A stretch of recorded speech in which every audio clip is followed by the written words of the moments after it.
Our paths crossed in the doorway of that quiet riverside cafe. We literally bumped into each other again, the surprise written all over our faces. It was a collision of fate that neither of us saw coming. Our eyes locked and the world simply stopped. Kai looked at me, a soft intensity in his gaze. "We meet again," he said. I could barely catch my breath. "Yes, we meet again," I whispered in my surprised voice. In that silence, a new beginning was born. We didn't realize it just yet, but we were destined. I whispered into the silence of my room, "Why do you look like someone who has lost everything?" I was searching for the man beneath the armor, the fire hidden beneath the ice of his gaze. He was a man with a secret. Later, back in my room, I tried to capture that moment. He was a ghost written in rain and neon, a memory I couldn't exorcise. Every line I drew was a confession of that electric collision. I was trying to capture the lightning. His eyes were a storm I was choosing to walk into, a map of dangerous secrets I was terrified to uncover, a man who felt like a destiny I could no longer outrace, a collision of souls that left me breathless, choosing the fire. Lena's laughter broke the spell later, but I couldn't tell her the truth. Like two souls never meant to touch had finally found each other in the dark. It was a soul-stirring collision of two worlds, two secrets, destiny written in light. I was ready to walk through the fire for him, a dark, passionate promise of a love that would burn everything in its path. I was choosing him, no matter the cost to my own heart. Raw passion, deep identity, and courage. The next evening, the city was draped in gold, a light that felt like a promise, but carried the weight of a final soul-stirring warning. London felt like a map of our shared secrets, waiting for the dust to fall. I saw him again, a shadow cutting through the gold. He rode with a quiet, disciplined intensity.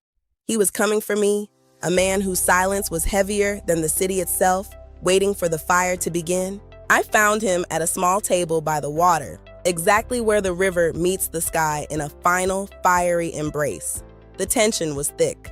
He was watching the water as if he were memorizing its language, a man who looked like he'd been alone for 1,000 years, guarding a heart made of flame, a solitary king in his own pained kingdom.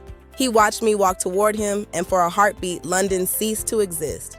There was only the river, the golden light, and him. I sat down, the silence between us charged with an electricity I could feel in my bones, a dark tension that I was powerless to resist. "You look like you're carrying a whole world on your shoulders," I said. My voice was a passionate whisper into his guarded space. He just said, "Some worlds aren't safe to share." The words were a warning, but they sounded more like a plea for someone to finally see him. I was ready to walk through the fire for his truth. Our lives were intertwined. I studied his hands, the way his fingers moved.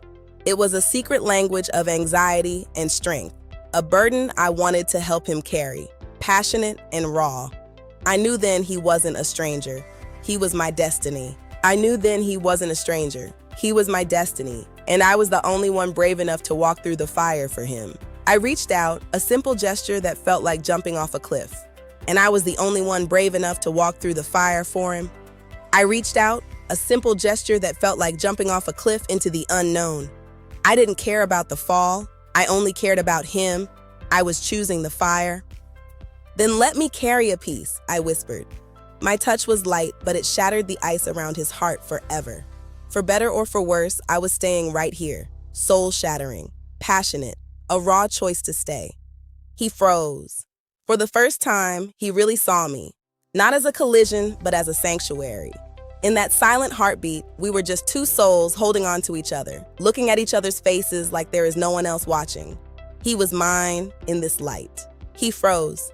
For the first time, he really saw me, not as a collision, but as a sanctuary. The man who had been running finally stopped. He was mine in this golden light, a dark promise of a love that would never fade, raw passion. We sat there as the sun dipped below the horizon, two souls merging in the dark, a sensual spark that promised to burn the world down.